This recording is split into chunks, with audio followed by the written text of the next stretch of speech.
दीपिका एक सीधी सादी सी लड़की थी। मायके में माँ से मिली नसीहतों को गांठ बांधकर वो ससुराल ले आई थी और हर संभव कोशिश कर रही थी कि ससुराल में सब कुछ संभाल कर समझदारी से आगे बढ़ती रहे। दीपिका जितनी गंभीर और समझदार थी, उसकी ननद चित्रा उतनी ही दुष्ट और कामचोर लड़की थी। भाभी, एक कप चाय बना दो जरा, और हाँ, साथ में ना पकौड़े भी बना लाना।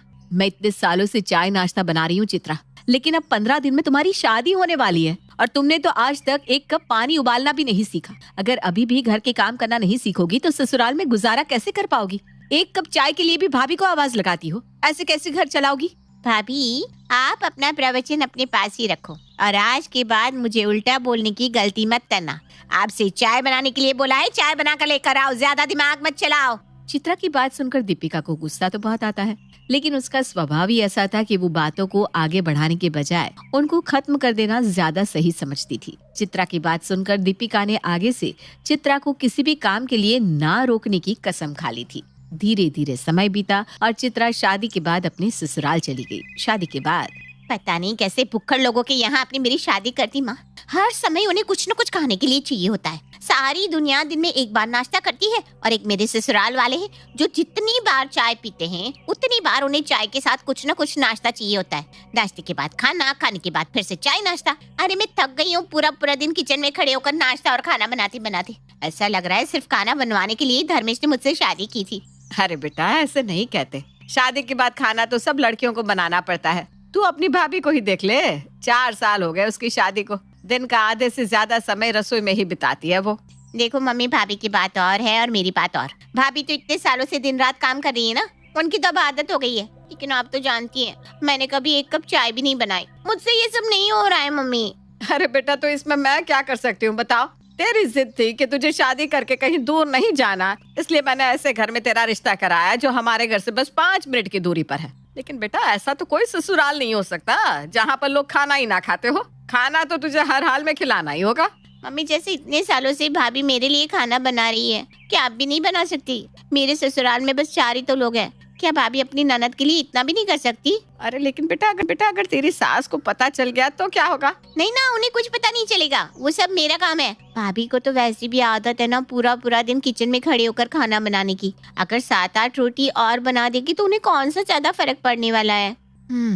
चल ठीक है, तू परेशान मत हो। मैं बहू से कहकर तेरे ससुराल के लिए भी खाना यहीं पर बनवा दिया करूंगी। तू रोज सुबह आकर अपना टिफिन ले जाना। ननद चित्रा की कामचोरी के कारण अब दीपिका को अपने परिवार के अलावा ननद चित्रा के साथ साथ उसकी ससुर और पति के लिए भी खाना बनाना पड़ रहा था। अरे दीपिका, इतनी रात तक तुम किचन में खाना ही बना रही हो? क्या बात है, अभी तक काम खत्म नहीं हुआ क्या तुम्हारा? क्या बताऊं, पहले आपका खाना बनाया तो उसे चित्रा टिफिन में पैक करके अपने ससुराल लेकर गई। सारा खाना खत्म हो गया था, इसलिए मैंने अपने परिवार के लिए फिर से खाना बनाया। बस इसी में लेट हो गया। अरे ये क्या तरीका हुआ?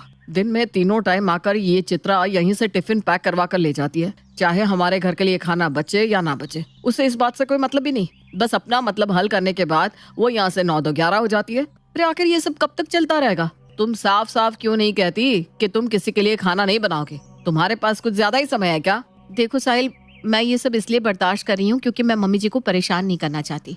अगर मैंने खाना बनाने से मना किया तो सबसे पहले इस बात से मम्मी जी को ही ऐतराज होगा। आखिर चित्रा की सारी गलत बातों में उसे मम्मी की तरफ से ही तो शय मिलती है, वरना शादी के बाद भी उसकी इतनी हिम्मत कि वो रोज अपने ससुराल के लिए खाना यहाँ से बनवा कर ले जाए। अंधेर नगरी चौपट राजा, शायद ये कहावत हमारे घर के लिए ही बनाई गई होगी। सही गलत, अच्छा बुरा देखना समझना तो मम्मी ने जैसे बंद ही कर दिया है। अब अगर बीच में मैं बोलूंगा तो मुझे जोरू का गुलाम साबित कर दिया जाएगा। बस कोई अपनी गलती नहीं देखना चाहता इस घर में। साहिल अपनी पत्नी के साथ होते इस अन्याय के खिलाफ बोलना चाहता था, लेकिन घर की सुख शांति का हवाला देकर दीपिका उसे रोक लेती है।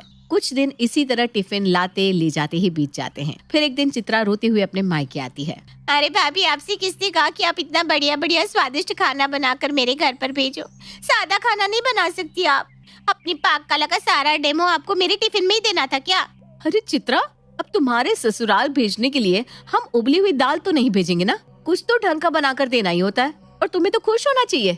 बिना हाथ पैर हिलाए 2 तरह की सब्जी, रोटी, चावल सब पका पकाया मिल रहा है और तुम हो कि अभी भी नखरे दिखा रही हो। आपकी चालाकियां ना मुझे खूब समझ में आ रही है। अब आपके इस 56 भोग के कारण मैं इतनी बड़ी प्रॉब्लम में फंस गई हूँ, उसका क्या करूँ?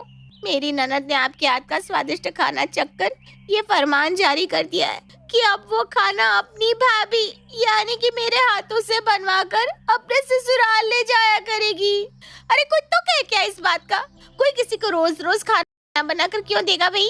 लेकिन नहीं, मेरी सास को तो कुछ दिखाई नहीं देता। जैसे ही बेटी ने कहा वो रोज ऐसा ही स्वादिष्ट खाना खाना चाहती है, मेरी सासू माँ ने तुरंत टिफिन के लिए हाँ कर दी। हाय राम, बड़ी काम चोर है चित्रा ये तेरी ननद तो।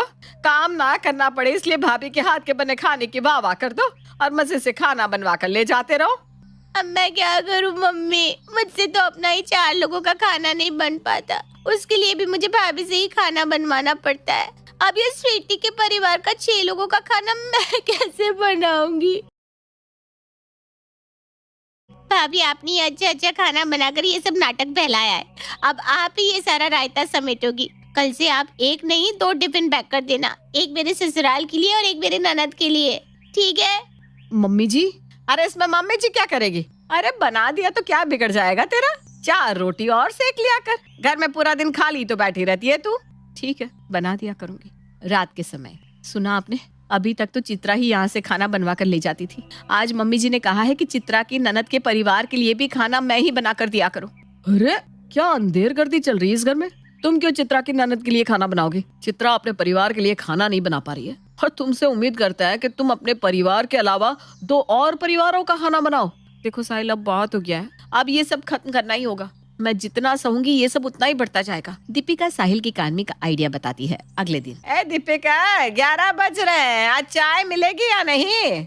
मम्मी जी मैंने तो सुबह ही चाय नाश्ता बना दिया था, लेकिन चित्रा आकर सब खाना पैक करके ले गई। फिर अपने परिवार के लिए मैंने दोबारा बनाया, उससे भी चित्रा ये कहकर ले गई कि खाना कम पड़ गया है। अब आप ही बताओ मम्मी जी, इतने सारे लोगों का 3-3 बार नाश्ता बनाने में समय तो लगता ही है ना। अभी 1 घंटा और लगेगा तब नाश्ता बनकर तैयार हो जाएगा। तो तू 12 बजे नाश्ता करवाएगी है? तो फिर खाना कितने बजे देगी? मैं तो सुबह से खाना ही बना रही हूँ मम्मी जी, वो खाना आप तक पहुँच नहीं पा रहा है, तो इसमें मेरी तो कोई गलती नहीं है ना। हाँ ठीक है ठीक है, ऐसा कर बस 1 कप चाय पिला दे और नाश्ता रहने ही दे, सीधा खाना ही बना ले। नाश्ता 12 बजे देगी तो खाना शाम के 5 बजे खिलाएगी क्या? ठीक है मम्मी जी, मैं खाना बना देती हूँ। सास को चाय देने की कुछ देर बाद दीपिका खाना बनाने लगती है, लेकिन इस बार भी वही होता है जो सुबह नाश्ते के समय हुआ था। चित्रा जल्दबाजी में आती है और सारा खाना पैक करके ले जाती है। अरे भाभी थोड़ी सी पनीर मटर और बना देना, इतने में ना सबका नहीं हो पाएगा, मैं थोड़ी देर में आकर बाकी का खाना लेकर जाती हूँ।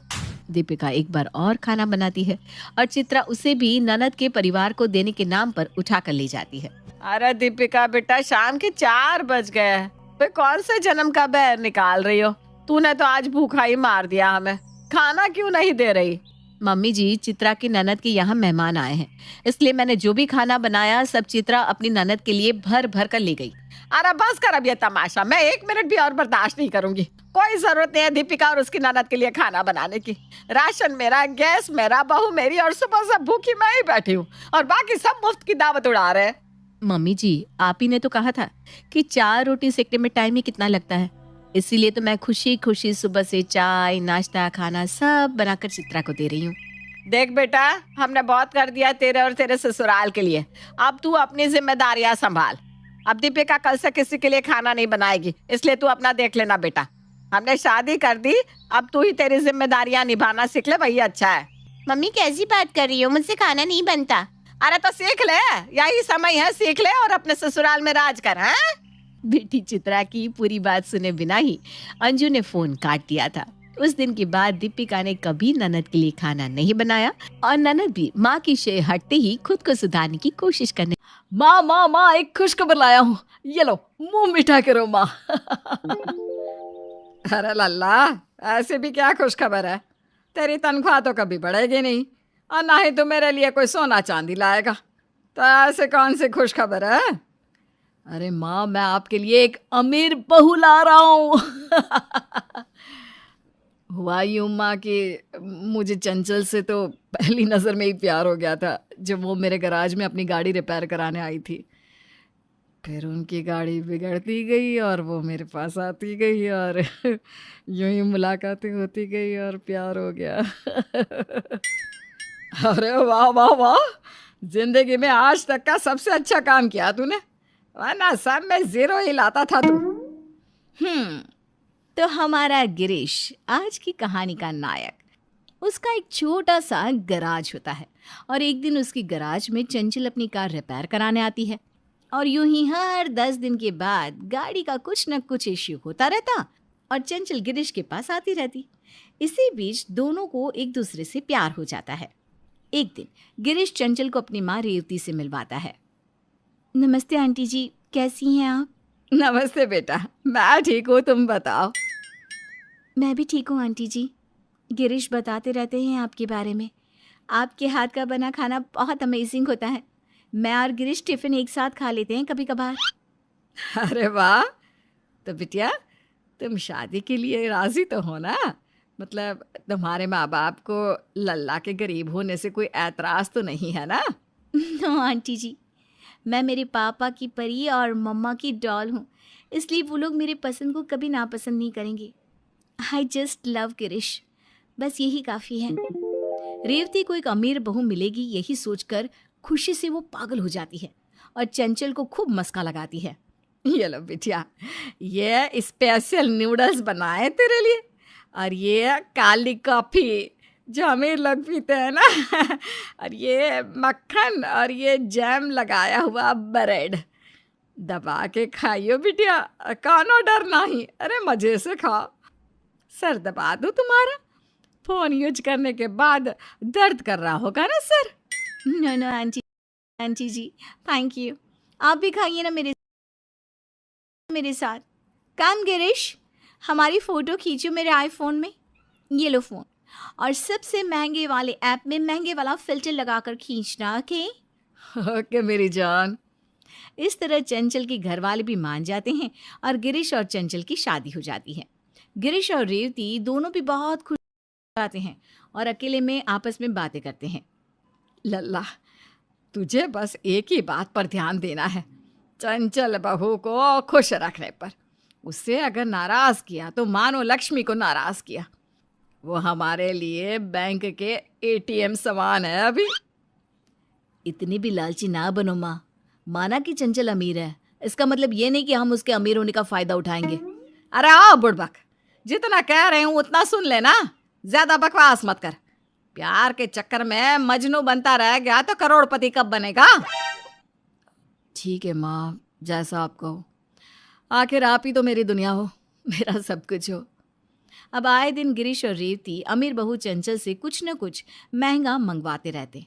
नया घर, नया फ्रिज, नया फर्नीचर, ढेर सारा दहेज लेने के बावजूद भी उनकी डिमांड तो चलती ही रहती। अब चंचल समझ जाती है कि गिरीश और रेवती सिर्फ पैसों के भूखे हैं, इसलिए वो भी अपनी चाल चलना शुरू कर देती है। एक रोज़, चंचल, दरअसल हम तो हनीमून पर जाके आए पेरिस में। अब माँ के साथ भी जाते ना कहीं, तो आप स्विट्ज़रलैंड की टिकट बुक कर दो ना, बहुत मज़ा आएगा। आप, मैं और माँ, एक सुंदर सी फैमिली ट्रिप। हाँ चंचल बहू, मेरा बिना बचपन से सपना रहा है स्विट्जरलैंड जाने का, लेकिन वो थोड़ी ना मेरे पड़ोस में है इसलिए मैं कभी नहीं जा पाई वहाँ पर। अब तू ले जाएगी तो बड़ा उपकार होगा तेरा। ओके मम्मी जी, आप टेंशन ना लो, आपकी बहू है ना। एक्चुअली टिकट्स बुक होने में टाइम लगेगा, पापा के बैंक का कुछ इश्यू चल रहा है। तब तक ना आज से आपको घर का सारा काम करना होगा, क्योंकि मुझे डॉक्टर ने एक्सरे देखकर कहा है कि मुझे 2 घंटे से ज़्यादा खड़ा नहीं रहना चाहिए। है? ये क्या बात कर रही है तू बहू? मैं और वो भी घर का सारा काम? अरे कैसे कर पाऊंगी मैं? और हाँ गिरीश, तुम तो मेरी बहुत रिस्पेक्ट करते हो ना। चलो फटाफट तेल लाओ और मेरे घुटनों की और सर की मालिश कर दो। रेवती और गिरीश दोनों को भी चंचल की सेवा करनी पड़ती है। रेवती कभी बाथरूम में कपड़े धोते समय साबुन पर पैर रखकर फिसल जाती है, तो कभी किचन में काम करते करते खर्राटे मारते हुए सो जाती है। चंचल गिरीश और रेवती को पूरी तरह से अपना नौकर बना देती है। रात में जब दोनों भी सो रहे होते हैं तब, मम्मी जी, गिरीश उठो। क्या हुआ? क्या हुआ? वो मुझे ना आधी रात में आलू के पकोड़े खाने का मन किया है। With falooda ice cream. तो माय डियर पतिदेव, जाकर कहीं से रसगुल्ले लाओ ना। और मम्मी जी, आप मेरे लिए 20 प्लेट आलू के पकोड़े बना दीजिए as early as possible, okay? रात के 2:30 बजे? अरे कहाँ पर मिलेगा फालूदा? और माँ इतने पकोड़े कैसे बनाएगी? I don't know. आप दोनों मेरी इतनी छोटी सी इच्छा भी पूरी नहीं करेंगे क्या? So sad. क्या फायदा इतने अच्छे पति और सास का? अरे नहीं नहीं चंचल बहू, ऐसा सोचना भी मत। मैं तेरे लिए अभी पकोड़े बना देती हूँ। और लल्ला तू, अरे आइसक्रीम जाकर बाहर ला। मेरा मतलब है बाहर जाकर आइसक्रीम ला। पागल हो गई हूँ मैं भी, हाय राम। रेवती रात की 2:30 बजे आधी नींद में 10 प्लेट भरकर आलू के पकोड़े बनाती है और दूसरी तरफ गिरीश गलियों में और नुक्कड़ में भटक भटक कर आइसक्रीम स्टॉल ढूंढता है और पूरे 1 घंटे बाद जिसमें से वो आइसक्रीम खरीदता है। दोनों माँ बेटे चंचल के पैसों का पूरी तरह इस्तेमाल करते हैं और इसलिए चंचल उनसे बदला लेती है और उन्हें नौकर बना देती है और 24 घंटे उन पर हुक्म चलाती है। मम्मी जी, वो एसी का रिमोट तो पास कीजिएगा। और हाँ, मेरे कमरे में ना बहुत धूल जम गई है, वो भी ज़रा साफ़ कर दो, ओके? और ये सबका लल्ला आएगा तो उसे बोल देना कि मेरी कार साफ़ कर दे। और आज ना मेरी चप्पल पर गोबर लग गया था, पता नहीं कैसे, तो उसे ज़रा धो देना। ठीक है बहू चंचल, अब मेरा मतलब है ठीक है चंचल बहू। रेवती सफाई करती है और गिरीश भी चंचल की कार साफ करता है और आस पड़ोस वाले उसे देखकर हंसते हैं। जब चंचल के पुराने कॉलेज फ्रेंड्स घर पर आते हैं तब रेवती और गिरीश को देखकर कहते हैं, ओह माय गॉड चंचल, ये दोनों तेरे सास और हस्बैंड हैं? आई मीन इतने लो और मिडिल क्लास। हाँ यार, इनके कपड़े देखो और तुम्हारे देखो। No guys, you're having a misconception. ये दोनों मेरे सास और हस्बैंड नहीं, ये दोनों तो मेरे घर के नौकर हैं। ऐ छोटू, चल शरबत लाओ सबके लिए। ओ मैडम, जाओ जाकर नाश्ता बनाओ, इधर खड़ी रहकर मोनालिसा की पेंटिंग बनी मत रहो।